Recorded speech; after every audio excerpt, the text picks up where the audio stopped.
সর্বমোট 4 বার রাসূলের পক্ষ বিতরণ করা হয়। 1 নাম্বার, যখন নবীজি দুধ মাতা হালিমাতুস সাদিয়া রাদিয়াল্লাহু তাআলা আনহার উপরে ছিলেন, রাসূল তখন শিশু।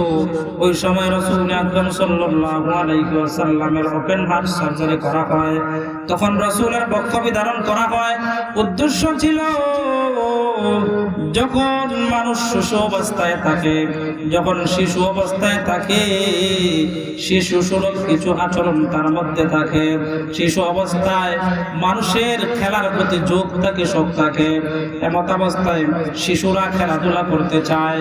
রাসূল আকরাম সাল্লাল্লাহু আলাইহি ওয়াসাল্লামের শিশু অবস্থায় পক্ষ বিধানের কারণ হলো রাসূলুল্লাহ সাল্লাল্লাহু আলাইহি ওয়াসাল্লামের খেলার প্রতি ঝোঁক, শখ এগুলোর কমায় দেওয়া। এজন্য শিশু অবস্থায় রাসূলের পক্ষ বিতরণ করা হয়েছে। 2 নাম্বার, রাসূল আকরাম সাল্লাল্লাহু আলাইহি ওয়াসাল্লামের বয়স যখন 20 বছর, এমত অবস্থায় ওপেন হার্ট সার্জারি করা হয়। তখন ওপেন হার্ট সার্জারি করার কারণ হলো যৌবন যখন মানুষ পৌঁছায় যায়, যৌবন অবস্থায় মানুষের মধ্যে যৌবনের উন্মাদনা থাকে, তখন খারাপ কাজের দিকে ধাবিত হয়ে যায়। খারাপ কাজ থেকে বিরত রাখার জন্য রাসূল আকরাম সাল্লাল্লাহু আলাইহি ওয়াসাল্লামের ওপেন হার্ট সার্জারি করা হয়। 3 নাম্বার, রাসূল আকরাম সাল্লাল্লাহু আলাইহি ওয়াসাল্লামের ওপেন হার্ট সার্জারি করা হয়েছিল যখন নবুয়ত প্রাপ্তির সময় হয়েছিল।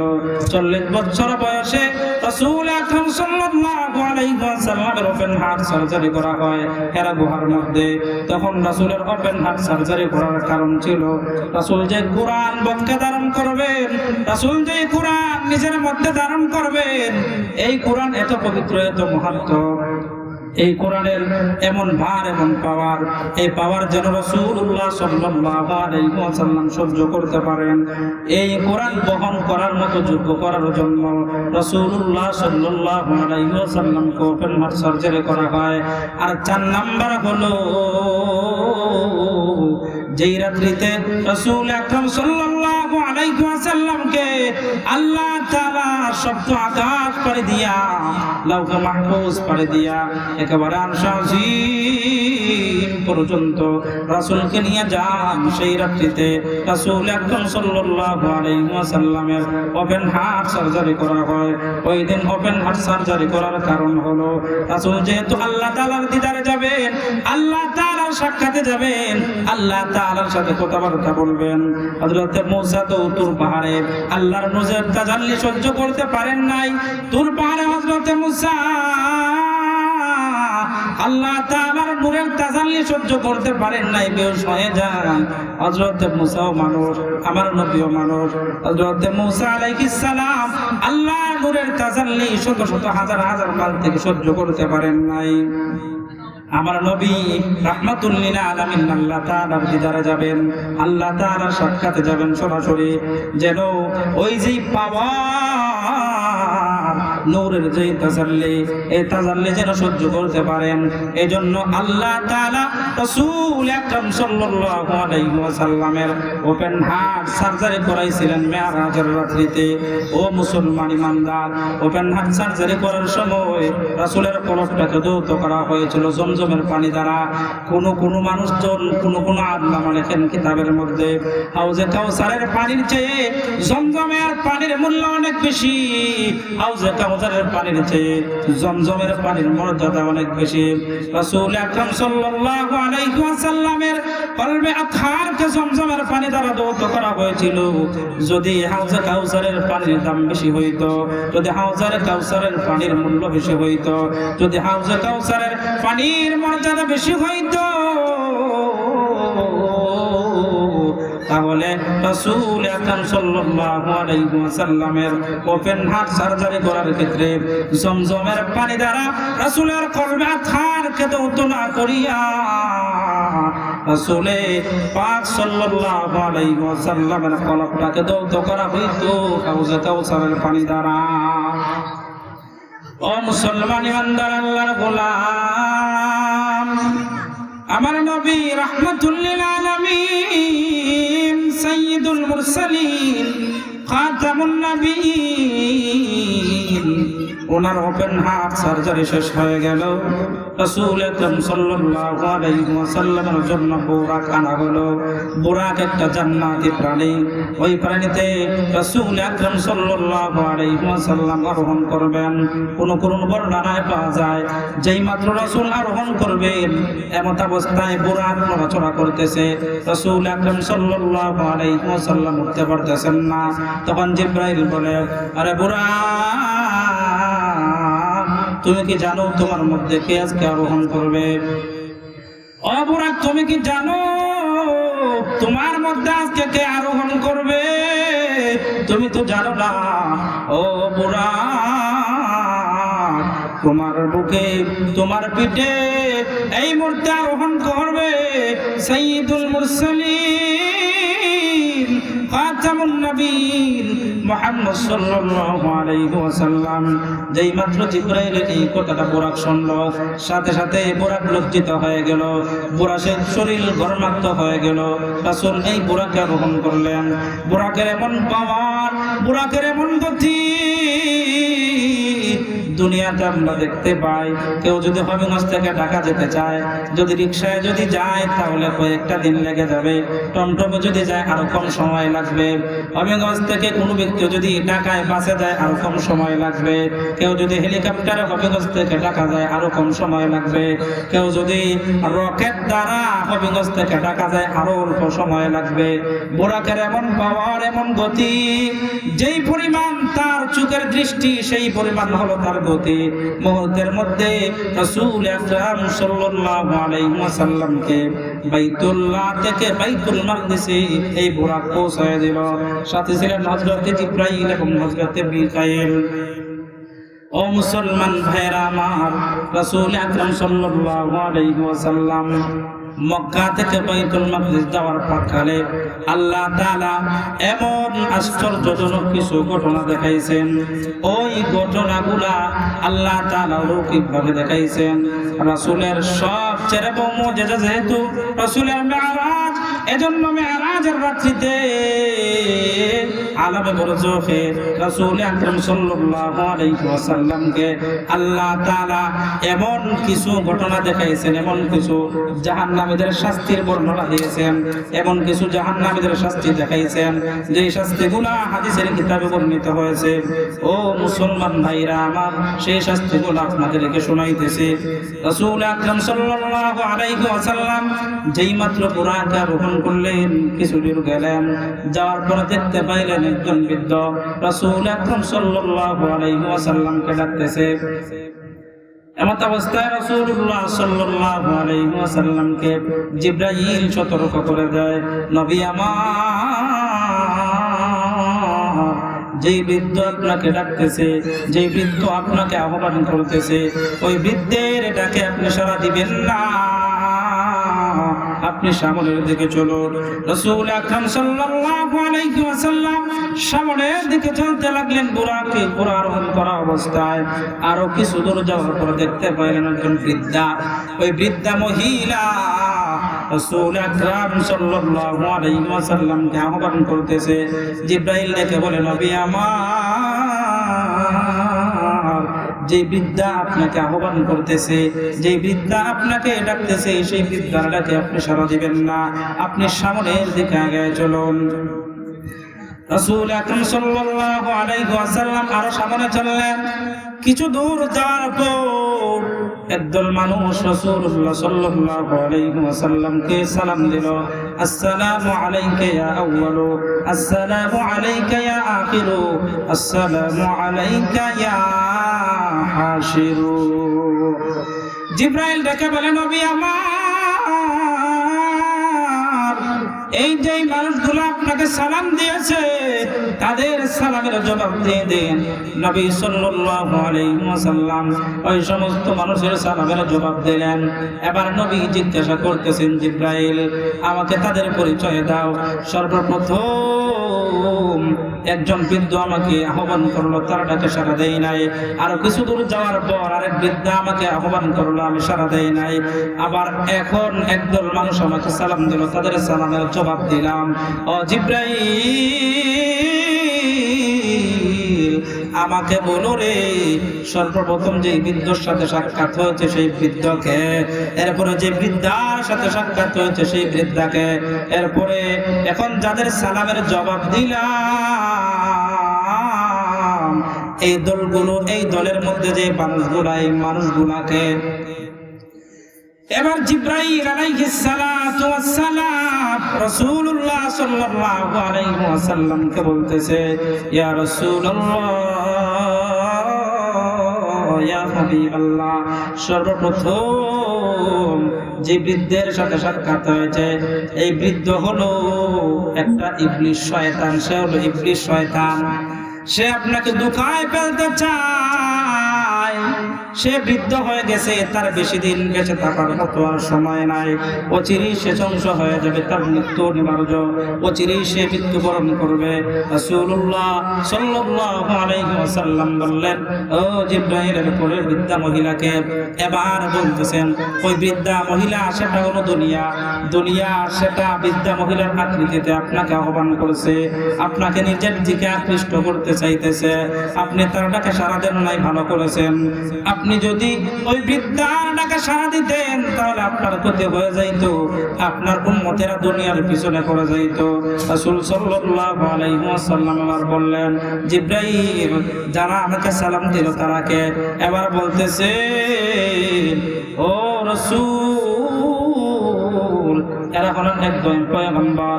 এখানে পয়গম্বর ইব্রাহিম হাজির, এখানে পয়গম্বর ঈসা হাজির, তারা আপনাকে সালাম দিয়েছেন। এবার রাসূলুল্লাহ সাল্লাল্লাহু আলাইহি ওয়াসাল্লাম আরো সামনের দিকে অগ্রসর হইলেন। আরো সামনের দিকে অগ্রসর হওয়ার পর একটা জায়গায় দেখতে পাইলেন একজন মানুষ। ওই মানুষের হাতে তামার নখ, অনেক লম্বা লম্বা তামার তৈরি নখ তাদের হাতের মধ্যে রয়েছে। ওই মানুষগুলা তামার তৈরি নখ দ্বারা এমন কার্যকলাপ করতেছে যা দেখে রাসূল অবাক। রাসূল দেখতেছেন তাদের হাতের লম্বা লম্বা নখ দ্বারা তারা তাদের চেহারার মধ্যে আঁচড় কাটতেছে, তাদের চেহারা কত বিক্ষত করতেছে। রাসূল সাল্লাল্লাহু আলাইহি ওয়াসাল্লাম জিজ্ঞাসা করলেন, জিবরাইল এদের পরিচয় কি? এদের পরিচয়টা আমার সামনে তুলে ধরো। এবার রাসূল আকরাম সাল্লাল্লাহু আলাইহি ওয়াসাল্লামের সম্মুখে হযরত জিবরাইল আলাইহিস সালাতু ওয়াস সালাম এই সমস্ত মানুষের পরিচয় দিতেছেন। ইয়া রাসূলুল্লাহ, ইয়া হাবিবাল্লাহ, এরা হলো ওই সমস্ত মানুষ যেই সমস্ত মানুষগুলা দুনিয়াতে পরনিন্দা করত, দুনিয়াতে গীবত করত। ওই সমস্ত মানুষের এই শাস্তি আল্লাহ তাআলা এই সমস্ত মানুষদেরকে এমন শাস্তি দ্বারা গ্রেফতার করেছেন। হাসরের মাঠে ওঠার আগ পর্যন্ত এই সমস্ত মানুষ নিজের হাতের তামার নখ দ্বারা নিজের চেহারা কত বিক্ষত করতে থাকবে। নাউজুবিল্লাহ। ও মুসলমান ইমানদার আল্লাহর গোলাম, রাসূলুল্লাহ সাল্লাল্লাহু আলাইহি ওয়াসাল্লাম পরনিন্দাকারীদের শাস্তি দেখেছেন মেরাজের রাত্রিতে। এমন পরনিন্দাকারী মানুষ আমাদের সমাজে অহরহ আছে। আল্লাহ তাআলা পরনিন্দাকারীদের সম্পর্কে কোরআনে বলেন, ওয়ালা তাজাসসু ওয়ালা ইয়াগতাব বা'দুকুম বা'দা আইয়ুহিব্বু আহাদুকুম আইয়াকুলা লাহমা আখিহি মাইতান ফাকারিহতুমুহু।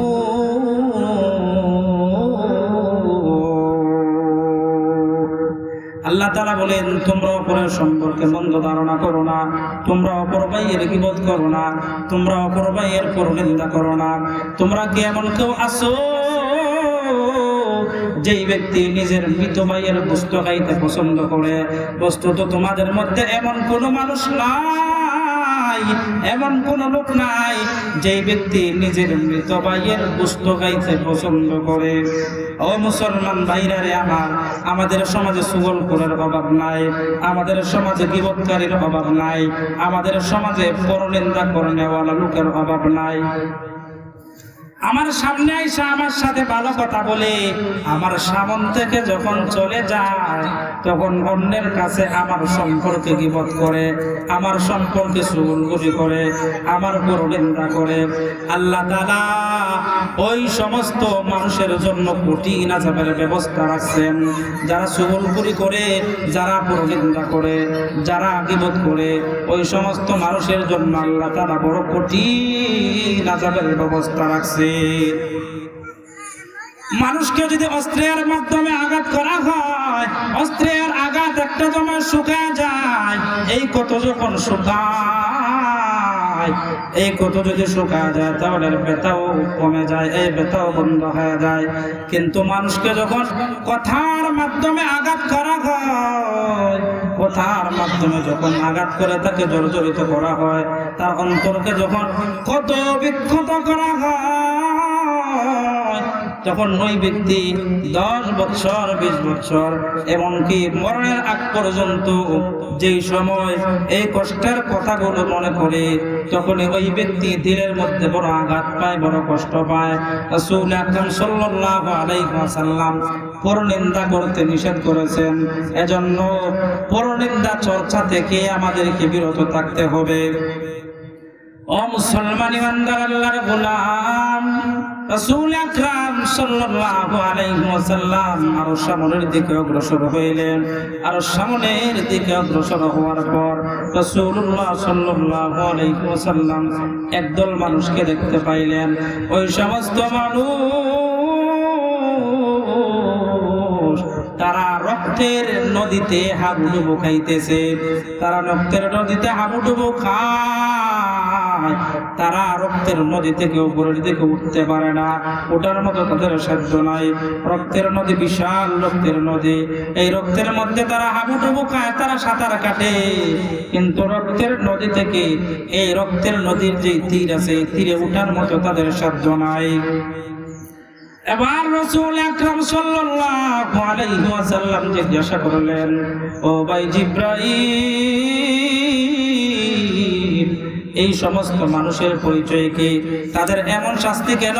কেন আল্লাহ তাআলা তাদেরকে আযাব দ্বারা গ্রেফতার করেছেন? আমাকে একটু বলো। হযরত জিবরাইল আলাইহিস সালাতু ওয়াস সালাম বলতেছেন, ইয়া রাসূলুল্লাহ, ইয়া হাবিবাল্লাহ, এরা হলো ওই সমস্ত মানুষ যারা দুনিয়াতে সুদ খাইতো। এই সমস্ত মানুষ হলো সুদখোর, তারা দুনিয়াতে সুদ খাইতো, তারা দুনিয়ায় সুদি কারবারে ব্যস্ত ছিল, তারা দুনিয়াতে সুদখোর ছিল, সুদের সাথে জড়িত ছিল। সুদের সাথে জড়িত থাকার কারণে আল্লাহ তাআলা তাদেরকে আযাব দ্বারা গ্রেফতার করেছেন। ও মুসলমান ভাইরা রে আমার, আমাদের সমাজে সুদখোরের অভাব নাই। আমাদের সমাজে দেখা যায় সুদখোর সিধে মসজিদের কমিটির মধ্যে থাকে, নিজে সুদখোর কিন্তু মসজিদের মধ্যে সামনের কাতারে নামাজ পড়ে, সুদ খায়, সুদ খাইয়া নিজের পেটটা একেবারে বড় বানায় ফেলছে, মহিলাদের চেয়ে আরো তার পেট বড়। কিন্তু দেখা যায় ওই সুদখোর মসজিদের কমিটিতে থাকে, মাদ্রাসার কমিটিতে থাকে। আবার আমাদের মতো কিছু হুজুর আছে, ওই সমস্ত হুজুররাও তাদেরকে আমাদের মসজিদের মধ্যে কেশিয়ার বানায়, সেক্রেটারি বানায়, সভাপতি বানায়। আছে না এমন? সুদের কথা কইলে, ঘুষের কথা কইলে তো আমাদের মন খারাপ হয়। সুদের কথা খাওয়া যায় না, হুজুরকে আর কোনো ওয়াজ পায় না, খালি সুদের কথা কয়। কোনো কোনো মসজিদে দেখা যায় হুজুর সুদের কথা কইলে বলে হুজুরের ইমামতি বাদ, যাও মিয়া তুমি বাবা না, তোমার ইমামতি ক্যান্সেল, তোমার আর ইমামতি করুন লাগতো না। সুদের কথা কইবা না, ঘুষের কথা কইবা না, কয়বরের কথা কইবা, হাসরের কথা কইবা, বিচারের কথা কইবা, মিজানের কথা কইবা, দাড়ি গল্লার কথা কইবা, আজরাইলের আযাব গজবের কথা কইবা, কয়বরের যে আযাব গজব আছে এই ওয়াজ করবা। সুদের ওয়াজ করুন লাগতো না, ঘুষের ওয়াজ করুন লাগতো না। আবার আরেক ধাপ বাইরে হয়, রাজনীতিরও কোনো ওয়াজ করবে না। অথচ আল্লাহ কোরআনের মধ্যে রাজনীতিক আলোচনা করছে।